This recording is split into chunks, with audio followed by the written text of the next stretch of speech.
यार तुम्हारे अंदर ब्लड पंप होगा उसको सुन करके। सुनाने का प्रयास करेंगे आपका कि इतिहास पढ़ा आंखें मूंदी और चैन से हम सब सो गए। खिलजी मुगलों को याद रखा बस सनातनी ही खो गए।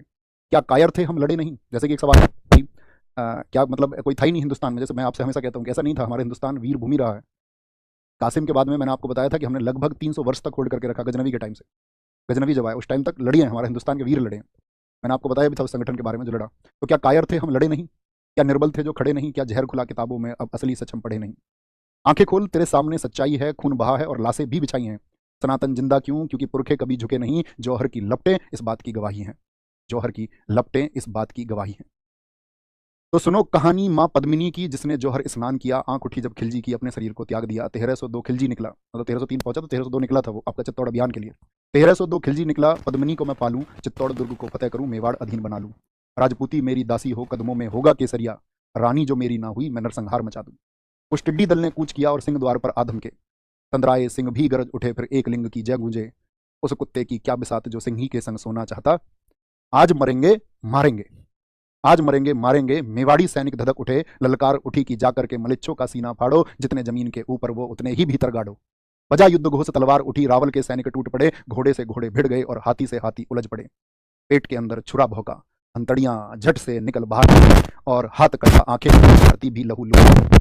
रक्तपात हुआ ऐसा कि भाड़े की सेना कांप उठी, हाथ कांपते थे थर-थर, टांगों के बीच से धार बही, धरती होगी लाल सुराही, कण कण वीर बखान करें, एक लिंगरा बेटा या खिलजी हाहाकार करें। रावल सी सेना साम महारी पार पड़े कोनी, जात दिखाई खिलजी ने, शांत हुई मां रणचंडी, फरमान आया चित्तौड़ की महारानी को दिल्ली भेजा जाए। ये तब की बात है जब मतलब मैंने कहा ना उनको कैंप में कब्जा कर लिया, मतलब फिक्शन है इसमें बहुत सारी चीजें, मैंने कहा जो कहानियां हैं उसी के आधार पर उसको गाया गया, मतलब वो जबरदस्त है। फरमान आया चित्तौड़ की महारानी को दिल्ली भेजा जाए, वरना रावल सीस को धड़ से अलग थल फेंका जाए। संदेश सुना सरदारों ने, आंखों में रक्त उतर आया।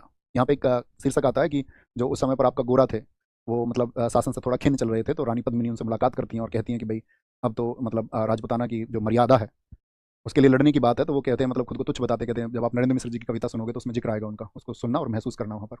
संदेश सुना सरदारों ने, आंखों में रक्त उतर आया, गोरा की शमशीर उठी, बादल की तन गई थी काया। बोले रानी सा आज्ञा दो, छाती पे चढ़ के नाचेंगे, जितने भी आएंगे एक एक करके काटेंगे।